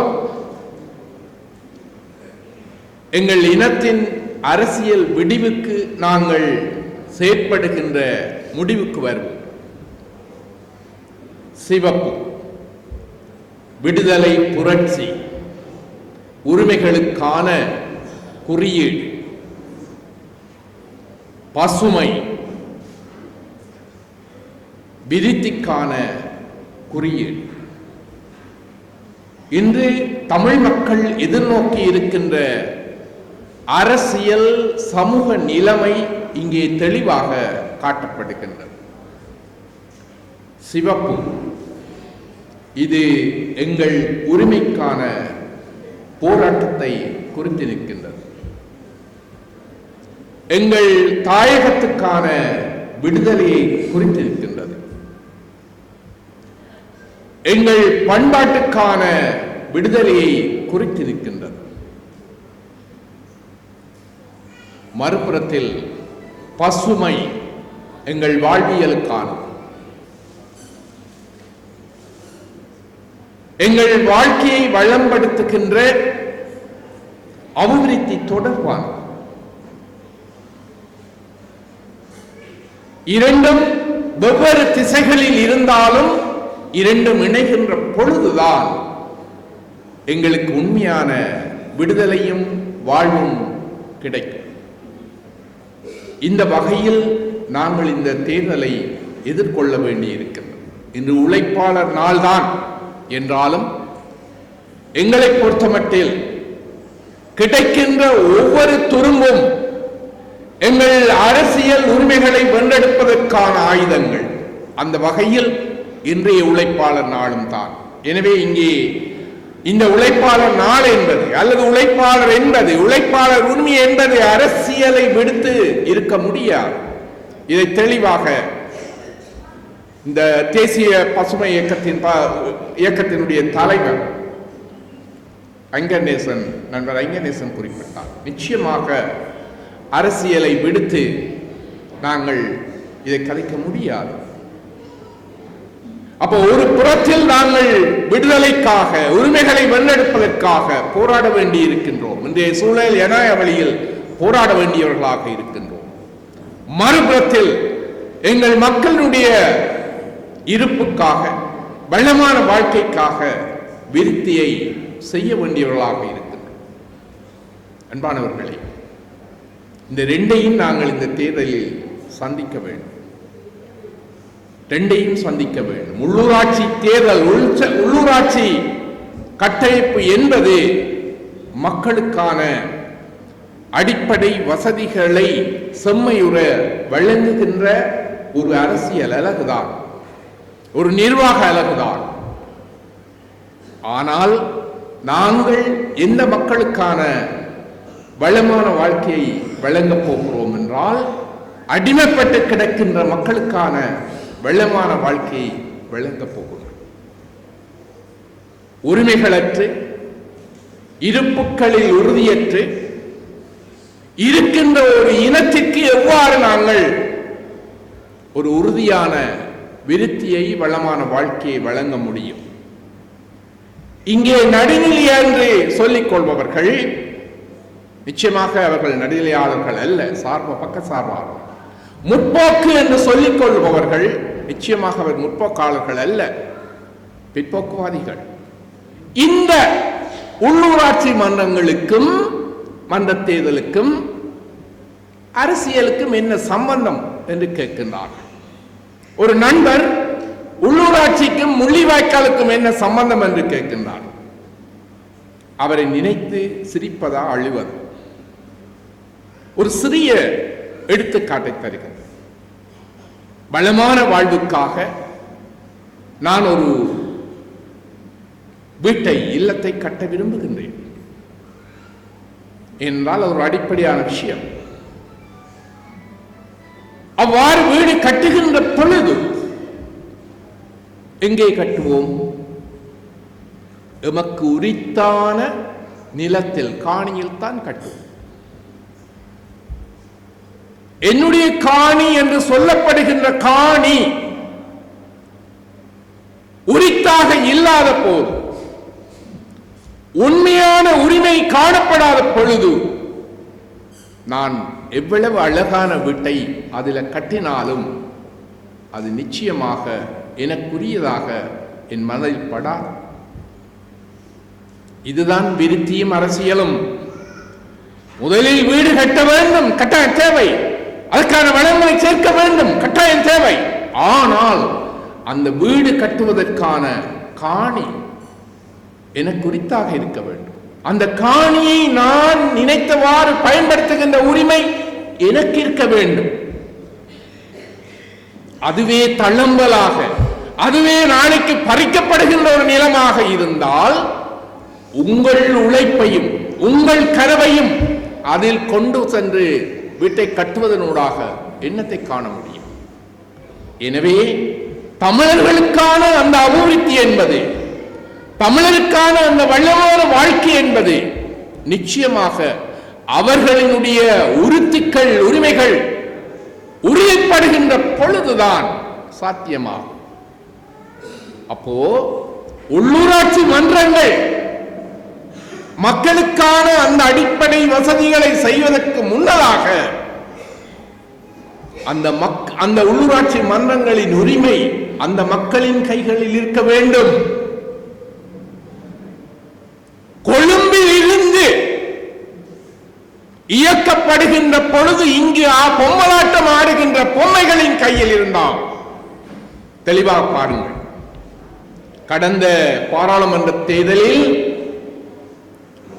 நாங்கள் சிறிது சலனப்பட்டதால் ஏற்பட்ட விளைவுகள், இன்று நாங்கள் அனுபவிக்கின்ற துன்பங்கள் எவ்வளவு என்பதை பாருங்கள். அந்த பாராளுமன்ற தேர்தலில் தெரிவு செய்யப்பட்ட தேசிய மக்கள் சக்தி என்று சொல்லக்கூடிய, தெளிவாக விளங்கிக் கொள்ளுங்கள், தேசிய மக்கள் சக்தி என்று சொல்லக்கூடிய அந்த பாராளுமன்ற உறுப்பினர்கள் இதுவரையில் தமிழர்களின் உரிமைக்காக ஏதாவது கதைத்தார்களா? குறைந்தது இந்த தையெட்டி விகாரை தொடர்பாக ஏதாவது கதைத்தார்களா? அல்லது இனிவரும் காலத்தில் எங்களுக்கு ஏற்பட போகின்ற, இப்பொழுது கரையோரத்தில் காணியை கையகப்படுத்துவதற்கான வர்த்தமானி வெளியிட்டதை பற்றி கஜேந்திரகுமார் பொன்னம்பலம் அவர்கள் குறிப்பிட்டார், நீங்கள் அறிந்திருப்பீர்கள். அப்ப எங்களுக்கு ஏற்படக்கூடிய இவ்வாறான நிலைமைகள் பற்றி ஏதாவது சொல்லுவார்களா? கதைப்பார்களா? இல்லை. அவர்கள் அங்கே என்ன சொல்லுகிறார்களோ அதை இங்கே சொல்வார்கள், பொம்மலாட்டம் ஆடுவார்கள். அப்படியானவர்களை தெரிவு செய்ததால் எங்களுக்கு ஏற்பட்ட இன்றைய அரசியல் சிக்கலை நாங்கள் எல்லோருமே விளங்கிக் கொள்ள வேண்டும். உண்மையில் என்பிபி என்பது ஒரு முகமூடி.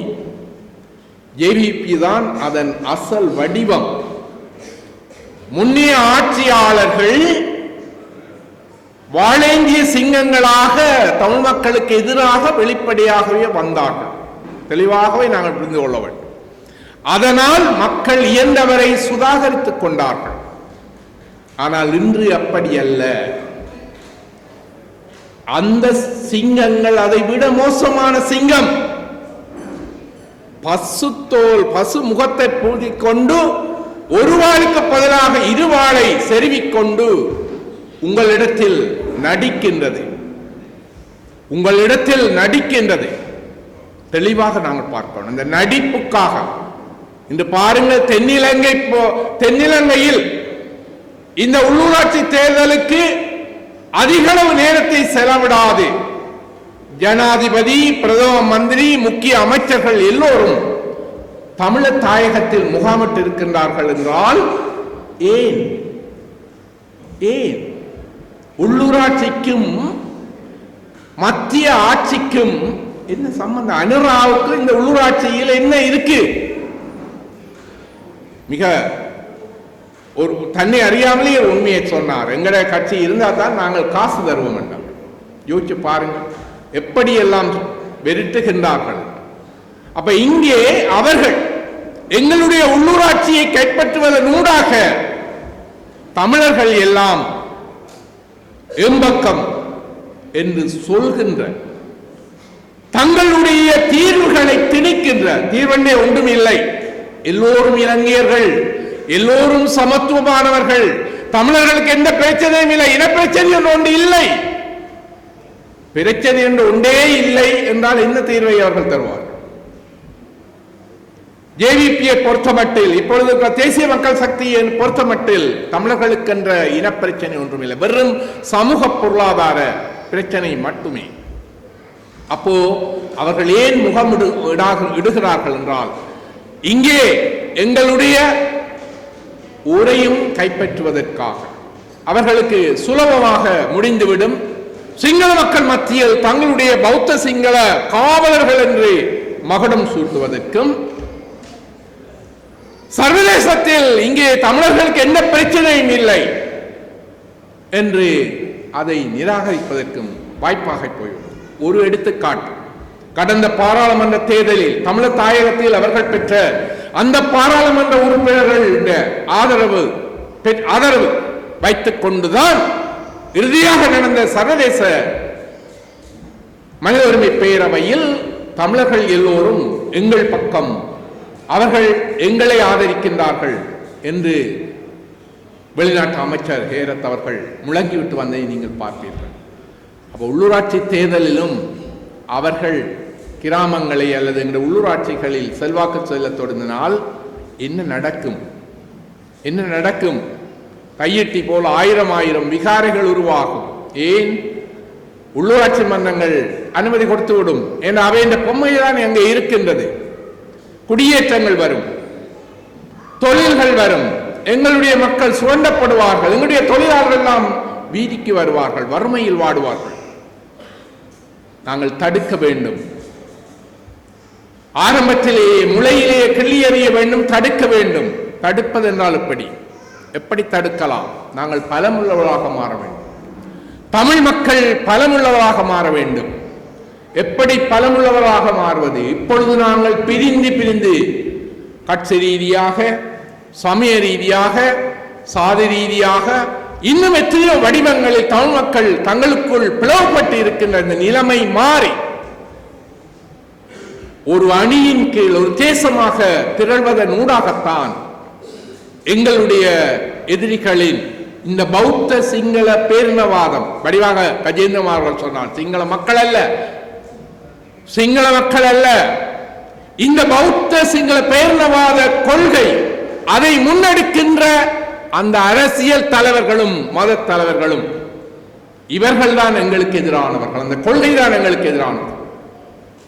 எனவே அதை தடுக்க வேண்டும் என்று சொன்னால் நாங்கள் எல்லோருமே ஒன்றிணைய வேண்டும், ஒரு குடையின் கீழ் வர வேண்டும். இந்த ஒரு தேவை கருதித்தான் என்று ஏலவே நாங்கள் ஒருவர் விமர்சித்துக் கொண்டிருந்த நிலை மாறி என்று நான் என்ன எங்கர்நேஷன் தவராஜா, எங்கள் மூத்த அண்ணன் ஸ்ரீகாந்தம் எல்லோருமே கஜேந்திரகுமாருடன் கைகோத்திருக்கின்றோம். எங்களுக்கு ஒரே ஒரு இலட்சியம்தான், ஒரே ஒரு விடயம்தான், எங்கள் இனத்தினுடைய இருப்பு பாதுகாக்கப்பட வேண்டும், தமிழ் தேசியம் பாதுகாக்கப்பட வேண்டும், எங்கள் தாயக தேசம் பாதுகாக்கப்பட வேண்டும். இந்த அடிப்படையில் தான் இது தேர்தலுக்கான கூட்டு அல்ல. தெளிவாக நாங்கள் சொல்கிறோம், நாங்கள் கூடியது இந்த உள்ளூராட்சி மன்ற தேர்தலுக்கான கூட்டு அல்ல. அது வந்துவிட்டது, அந்த அளவுதான். இந்த தேர்தல் கூட்டு என்பது எங்கள் மக்களுக்கான, தமிழ் தேசியத்துக்கான, தமிழ் தாயகத்துக்கான, இன விடுதலைக்கான கூட்டாக நிச்சயமாக உறுதி பெறும். இன்னும் வெவ்வேறு கட்சிகளில் இருக்கக்கூடிய கொள்கை உறுதியுடையவர்கள், தேசப்பற்றாளர்கள், நேர்மையானவர்கள் எங்களுடன் கரங்கோக்க தயாராக இருக்கின்றார்கள். அதற்கும் இந்த தேர்தல் அவசியமானது. நீங்கள் இணைப்பாளர்கள், பசுமை இயக்கத்து இணைப்பாளர்கள் கட்டாயம் கொண்டு சென்று இந்த கருத்துக்களை சொல்ல வேண்டும். இந்த தேர்தலில் இந்த தமிழ் தேசிய பேரவை என்ற இந்த கூட்டு பெறுகின்ற வெற்றியானது வெளியில் நிற்கின்ற தலைவர்களையும் உள்ளூர் கொண்டு வரும், பிரிந்து இருக்கின்ற மக்களையும் ஒரு குடையின் கீழ் கொண்டு வரும். ஒரு கொள்கையின் அடிப்படையில் நாங்கள் எல்லோருமே சென்று எங்கள் விடுதலையை பெற்றுக்கொள்ள முடியும். விடுதலையும் அதன் ஊடான உரிமைகளும் வருகின்ற பொழுது எங்கள் தேசம் பசுமையாக இயல்பாகவே மிளரும். வாய்ப்புக்கு நன்றி கூறி விடைபெறுகிறேன்.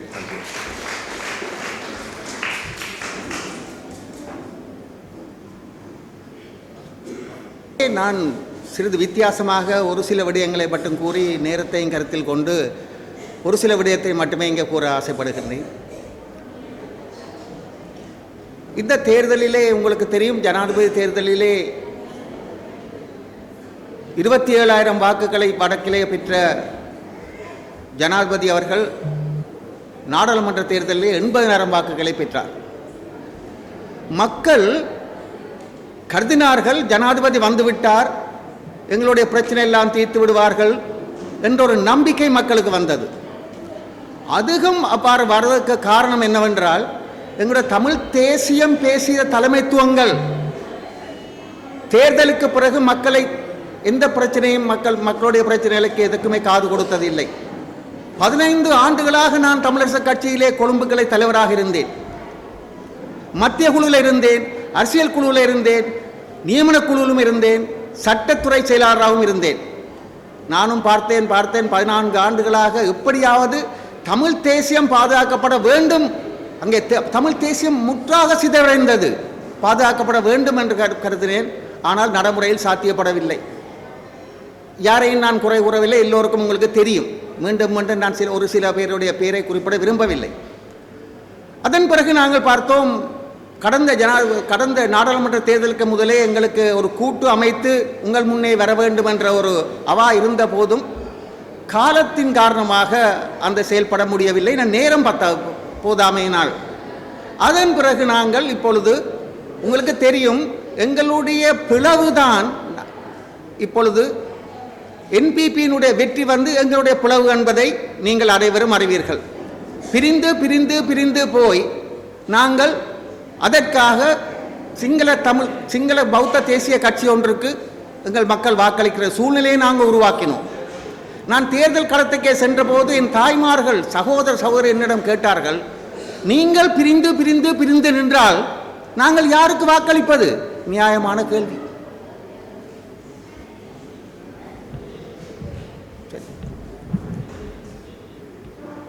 நியாயமான கேள்வி. ஆனால் அவர்கள் இப்பொழுது நான் பார்த்தோம், நாங்கள் ஒன்றாக ஒரு ஐக்கியப்பட்டு ஒரு குடையின் கீழ் வந்து தமிழ் தேசியவாதிகள் எல்லோரையும் நாங்கள் இணைக்கப் போவதல்ல, தமிழ் தேசியவாதிகளாக நாங்கள் அனைவருமாக இணைந்து சகல கட்சிகளும் இணைந்து இப்பொழுது தமிழ் தேசிய பேரவை என்று உங்கள் முன் நிற்கின்றோம். இங்கே ஒரு விடயத்தை நாங்கள் பார்க்க வேண்டும் என்னவென்றால், மக்கள் வாக்களித்ததுக்கு இப்பொழுது சுருக்கமாக கூறப்போனால் ஜனாதிபதி அவர்கள் இங்கே புதுக்குடியிருப்புக்கு வந்திருந்த போது அவர் கூறினார், வடக்கு மக்கள் என் மீது வைத்த நம்பிக்கை நான் கடுகளேனும் மீற மாட்டேன். இந்த விடயம் வந்து ஜனாதிபதிக்கும் செல்ல வேண்டும் என்பதனால் சிங்கள இரு தொலைக்காட்சி இங்கே இருக்கின்றது. அவர் கூறினார் சிங்களத்திலே, உத்தரே ஜனதாவ மாவென் தபபு விஸ்வாசே மங் கடாகரன்ன என்று கூறினார். அவருக்கு போக வேண்டும். ஆனால் என்ன நான் கூற வருகிறேன் என்றால், ஏன் நம்பிக்கை வைத்தார்கள்? அதாவது ஜனாதிபதி தேர்தலில் இருந்து தொடர்ச்சியாக 8 மாதங்களாக இந்த 3வது தேர்தலை சந்திக்கின்றோம். இந்த 8 மாதமாக அவர்கள் வாக்குறுதிகளை வழங்கியிருந்தார்கள். நான் கேட்கிறேன், ஒரு வாக்குறுதியாவது நிறைவேற்றப்பட்டதா? இல்லை. 500 கோவைகள் இருக்கென்று சொன்னார். ஊழல் பாராளுமன்றத்தில் கூறிய விடயம் கூறினார். இல்லை. ஒரு அரசியல் கைதிகளை விடுதலை செய்வேன் என்று கூறினார். அவர்கள் கூறினார். ஏனென்றால் அவர்களும் அரசியல் கைதியாக இருக்கும் பொழுது ஒன்றாகத்தான் சிறையிலே இருந்தார்கள். சிறையிலே பயங்கரவாத சட்டத்தால் பாதிக்கப்பட்ட இந்த ஜேவிபியும் பாதிக்கப்பட்டதுதான். அதே ஜேவிபி இன்று பயங்கரவாத சட்டத்தை நீக்குவதாக பாராளுமன்றத்தில் கூறிவிட்டு இப்பொழுது கூறுகிறார்கள் நீக்கப்பட முடியாது. அவருக்கு வடிவாக கூறினார் பாராளுமன்றத்திலே, மம திரஸ்வாதி விளக்கிம பணத்தை அவசிக்கணுமா, நாங்கள் ஆட்சிக்கு வந்தால் பயங்கரவாத சட்டத்தை நீக்குவோம். ஆனால் ஒன்றுமே செய்யவில்லை, நீக்கவில்லை. ஏனென்றால் ஒரு விடயத்தை நான் கூறுகிறேன் என்னவென்றால், இந்த பயங்கரவாத தடை சட்டம் நீக்கப்பட வேண்டும் என்றதில் ஐரோப்பிய ஒன்றியம் மிகவும் அக்கறை காட்டியது. இப்பொழுதும் ஐரோப்பிய ஒன்றியம் கூட்டத்தில் இடைக்கால தடையை, பயங்கரவாத தடை சட்டத்தை இடைக்கால தடுத்து வைப்பதற்காக, தடை செய்வதற்காக, சிறிது இடைக்காலத்துக்கு தடை செய்வதற்காக ஒரு கோரிக்கை வைத்த போதும் அந்த கோரிக்கைக்கு அவர்கள் பதிலும் கூறவில்லை. அதே போல அரசியல் கைதிகளுக்கு இப்பொழுது சொல்றார்கள் அரசியல் கைதிகள் ஒருவரும் இல்லை என்று. இது மட்டுமா? ஆக இங்கே பார்க்க வேண்டும் என்னவென்றால், இவர்கள் கூறிய வாக்குறுதிகள் வழங்கியதில் ஏதாவது ஒரு வாக்குறுதியை செய்திருக்கிறார்களா? மீண்டும் நீங்கள் இவர்களுக்கு அதாவது கஜேந்திரகுமார் பொன்னம்பலம் அவர்கள் கூறியது போல ஒரு விடயத்தை கவனத்தில் கொள்ள வேண்டும் என்னவென்றால், நீங்கள் வாக்களிக்கும் பொழுது சந்தர்ப்ப சூழ்நிலையால் வாக்களிக்கப்பட்டு விட்டது, என்பிபி வந்துவிட்டது. இப்பொழுது இருக்க போகிறது உள்ளூராட்சி தேர்தல். என்ன உள்ளூராட்சி தேர்தல் என்றால், எங்களை நாங்களே ஆள வேண்டியது, எங்களுக்கு தெரிய வேண்டும், நீங்கள் வாக்களிக்க வேண்டும், மத்திய அரசுக்கு அல்ல. இங்கே அமைக்க போற பிரதேச சபைக்கும் இங்கே அமைக்க போற நாடாளுமன்ற, இங்கே யாழ்ப்பாணத்திலே அமைக்க போற மாநகர சபைக்கும் தான் உங்களுடைய வாக்குகள் வரும். ஆகவே உங்களுக்கு தெரிய வேண்டும், விசேடமாக மாநகர சபையை பொறுத்தவரைக்கும் யார் முதல்வர் என்று உங்களுக்கு தெரிய வேணும். அந்த முதல்வருடைய பட்டியலை பார்த்துத்தான் நீங்கள் யாருக்கு இவருக்கு வாக்களிப்பதோ அவருக்கு வாக்களிப்பது முடிவு செய்ய முடியும். ஆனால் தமிழரசு கட்சியை பொறுத்தவரையிலே முதல்வர் வேட்பாளர் இல்லை. எப்படி வாக்களிப்பது? அதுவும் ஒரு அதே மாதிரி பிரதேச சபையிலையும் தவிசாளர் பேர் குறிப்பிடவில்லை. வரலாற்றில் நடந்திருக்கிறதா? அப்படி யார் தீர்மானிப்பது? யார் முதல்வர் வர வேண்டும்? யாரு மாநகர முதல்வராக வர வேண்டும் தீர்மானிப்பது யார்? கட்சியா மக்களா?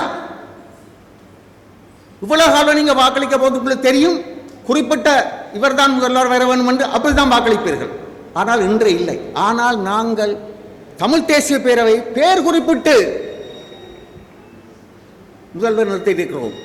அதே போல பிரதேச சபையிலும் பேர் குறிப்பிட்டு இவர்தான் தவிசாளர், ஆனால் அது இல்லை.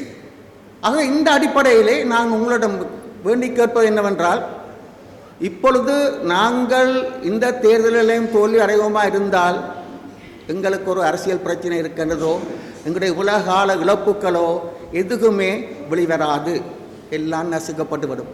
அதே இன்னொரு விடத்தை இங்கே கூறி ஒரு உரையை முடிக்க விரும்புகிறேன்.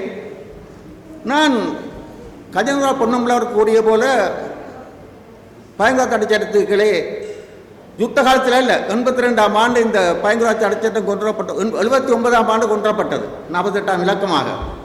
82ஆம் ஆண்டு முதலாவது வழக்கு சட்டமா அதிபர் தாக்கல் செய்தார் கொழும்பு மேல் நீதிமன்றத்தில். சிவசிதம்பரம் அவருடைய கனிஷ்ட சட்டத்தியாக நான் வெளிக்கேட்டு வந்து முதலாவது வழக்காக அந்த வழக்கை வாதாடினேன். அவருக்கு இளம் சட்டத்தரணியாக செயலாற்றினேன். குட்டுமணி தங்கத்துறை தேவன், இதே குட்டுமணி தங்கத்துறை தேவன் அவர்கள் 53 கைதிகள் உங்களுக்கு தெரியும், கைது செய்யப்பட்ட பின்னர் 83ஆம் ஆண்டு 53 கைதிகளும் படுகொலை செய்யப்பட்டார்கள். அப்பொழுது ஜேவிபி, அந்த என்பிபி என்ற ஜேவிபியும் அதில் முக்கிய பங்கு வைத்தது. இதை நாங்கள் மறந்துவிட முடியாது. ஆக இது இன்னொரு விடயத்தை பார்க்க வேண்டும் என்னவென்றால், இந்த பயங்கர சட்டத்துக்களே பாதிக்கப்பட்டவர்கள், நான் ஏறத்தாழ 1000 வழக்குக்கு மேலே ஆஜராகி இருப்பேன்.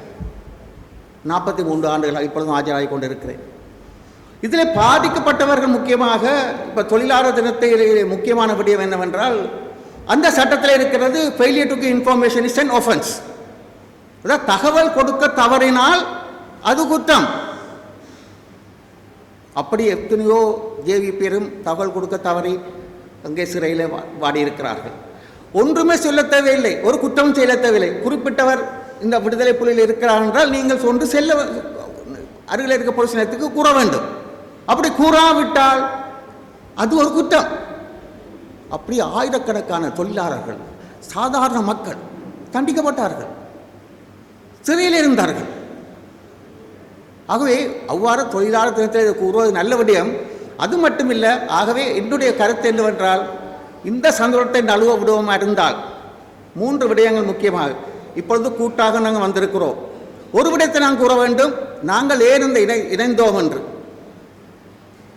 ஒப்பாரும் மிக்காரும் இல்லா தலைவர் ஒரு கொள்கையை வைத்திருந்தார்.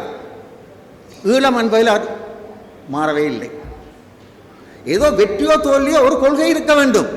அப்படி ஒரு கொள்கை உள்ளவர் தான் கஜேந்திரபால் பொன்னம்பலம் என்பதை நாங்கள் மறந்துவிட முடியாது. அவர் கொள்கை மாறுவோர் அல்ல, விலை போறவர் அல்ல. அதுதான் எங்களுடைய தேவை. எங்களுக்கு பதவி தேவையில்லை, பதவிக்கான அரசியலுக்கு வரவில்லை. எங்களுக்கு தேவை இந்த தாய் மண்ணுக்கு, நான் பிறந்த மண்ணுக்கு நான் என்ன செய்தேன்? எங்களுக்காக, என் மண்ணுக்காக, என் மொழிக்காக லட்சக்கணக்காக உயிரை பலி கொடுத்தார்கள். நாங்கள் சின்ன சின்ன அற்ப சலுகைகளுக்காக எங்களுடைய மண்ணை பறி கொடுக்கவா? எங்களுடைய வருங்கால சந்ததிக்கு நீங்கள் பதில் சொல்ல வேண்டும். முக்கியமான விடயம் என்னவென்றால், 2009 யுத்தம் முடிந்தது, 15 ஆண்டுகள்.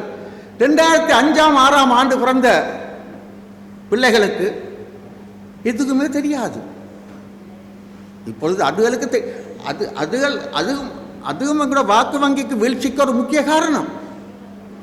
அதுகளுக்கு அந்த குழந்தைகள் வைத்துக் கொள்வோமே, அவர்களுக்கு நாங்கள் சரியான முறையில் தமிழ் தேசியத்தை கொண்டு சென்றிருந்தால் எங்களுக்கு நிச்சயமாக இந்த நிலை வந்திருக்காது. அதற்கு பொறுப்பு கூற வேண்டியது தலைமைத்துவங்கள். தமிழ் தேசியம் என்ற போர்வையிலே தங்களை வளர்த்து கொண்டார்கள், தங்களுடைய பொருளாதாரங்களை ஸ்திரப்படுத்திக் கொண்டார்கள். நான் ஒரே ஒரு கேள்வி கேட்கிறேனே, இதே ஜனாதிபதி அவர்கள் கூறினார், நான் ஆட்சி வந்தவுடன் 500 ஃபைல் இருக்கிறது. அவர் கூறிய விஷயம் தான். இப்பொழுது ரணில் விக்ரமசிங்க ஆட்சி காலத்திலே மதுபான சாலைக்கான பெர்மிட் கொடுக்கப்பட்டது. அவரே கூறிய விடயம், நான் ஆட்சிக்கு வந்தவுடன் அதை அறிவிப்பேன் என்று கூறினார். அறிவித்தாரா? ஆகவே நான் கேட்கிற கேள்வி என்னென்றால், சிங்களத்திலும் கூறுகிறேன், மம ரஜ பத்கராட்ட பஸ்ஸே මම පළවෙනි වතාවම මගේ ලයිස්තුව මං එලි කරනවා. அவர் கூறிய வசனங்கள். ஆனால் இன்று வரைக்கும் அப்ப அதையே செய்ய முடியாதவர், ஒரு சாதாரணமாக ஒரு ஒரு சின்ன அறிக்கையை கூட வெளியாக முடியாதவர், 500 கோவைகள் இருக்கின்றது, அதை நான் ஊழலை அது கூட நடவடிக்கை எடுப்பேன்னு சொல்கிறார்கள். இன்னொரு பிரதி அமைச்சர் சொல்லுகிறார், உங்களுக்கு தெரியும், கொலையாளிகள் கொள்ளையர்கள் அவர்களை நாங்கள் மன்னிக்க மாட்டோம் என்று. என்னுடைய கேள்வி என்னவென்றால், ஒரே ஒரு விஷயத்தை கூறுகிறேன் இறுதியாக. ஆகவே இந்த விடயத்தை நீங்கள் கொண்டு சென்று எங்களுடைய உங்கள் அனைவருக்கும் தெரிந்த அனைவருக்குமே இந்த விடயத்தை நீங்கள் கொண்டு செல்ல வேண்டும். சொன்ன வாக்குறுதிகள் ஒன்றுமே செய்யவில்லை, அவர் செய்ய போகிறதும் இல்லை. ஆகவே மீண்டும் மீண்டும் அந்த குழியிலே விழக்கூடாது, விழாமல் பார்த்து கொள்ள வேண்டும் என்றால், தமிழ் தேசியம் பாதுகாக்கப்பட வேண்டுமா இருந்தால் நாங்கள் நிச்சயமாக தமிழ் தேசிய பேரவைக்கு வாக்களிக்க வேண்டியது காலத்தின் கட்டாயம். அது அப்படி வாக்களிக்காமல் விடுவோமா இருந்தால் என்னை பொறுத்தவரையிலே நாங்கள் இருப்போம், நாளை போய் விடுவோம். எங்களுடைய சந்ததிக்கு செய்கிற துரோகமாகத்தான் நான் கருதுகிறேன்.